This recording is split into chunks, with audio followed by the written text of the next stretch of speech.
Julius Malema, one of the most outspoken and most bravest leaders Mzansi has ever seen.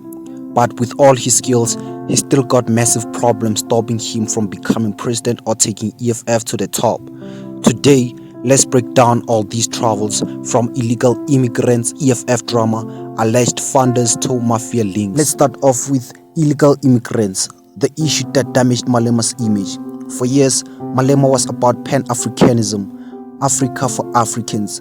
But many South Africans were not happy with his soft stance on illegal immigrants, especially during lockdown when he pretty much told people at the border to find a creative way into the country. Critics believe this was a slap in the face for locals who are jobless and suffering while foreigners get protected. This call got him in trouble with Action SA and other political parties who said he's promoting lawlessness.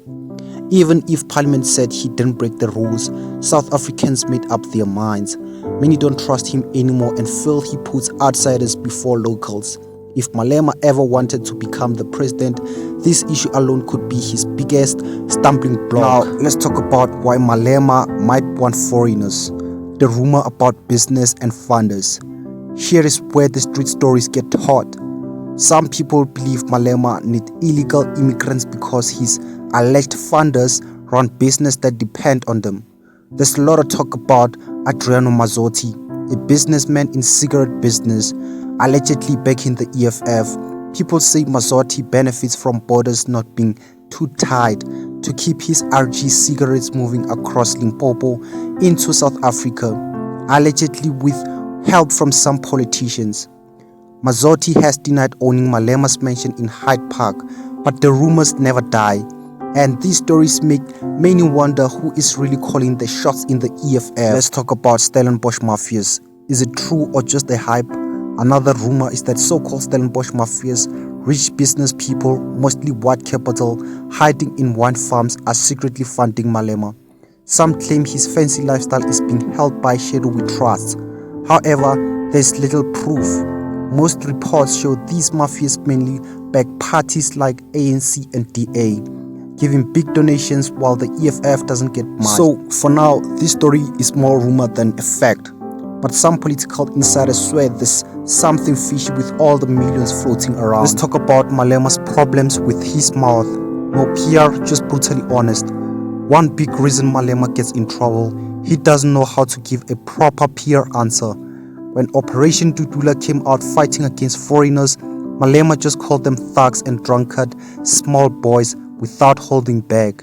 This lost him ordinary supporters because a lot of people feel Dudula is doing what government failed to do. Instead of winning them over, he picked a fight, which bruised his image further.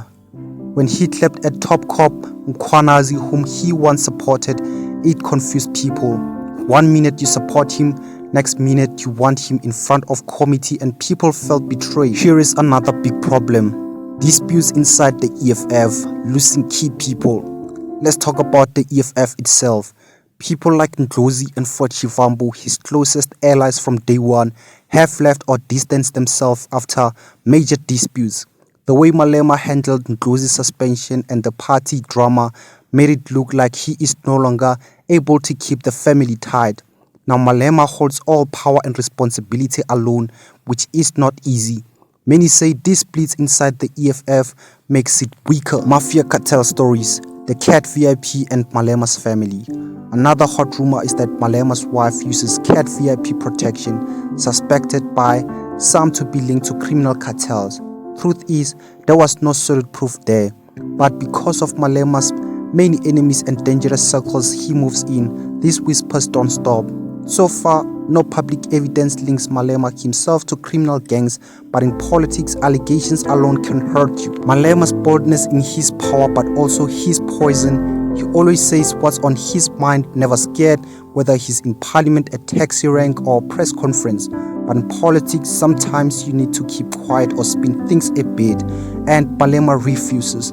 This means he keeps these hardcore supporters but also makes a lot of enemies, especially just before local elections, which is very crazy. Now, here is the real reason why Malema might never win it at all. At the end of the day, Malema's biggest problems are a mix of his approach on foreigners, his loud mouth, all the rumors of dodgy funders and mafias, plus bad blood inside his own camp. All these together have stopped him from reaching his highest goals, EFF winning it all or himself becoming president. Until he can flip these problems, he'll always be one of the country's most talented leaders, but never the top dog. Now, here's the main question. Do South Africans really care, and why? Sometimes the problem isn't Malema himself. It's that many South Africans just want a leader who gets them, stands with them, and puts locals first. When they see even a hint of betrayal or arrogance, they switch off. That's the real story, allegedly, of course. Thank you so much for watching. Subscribe, notification bell for more interesting videos.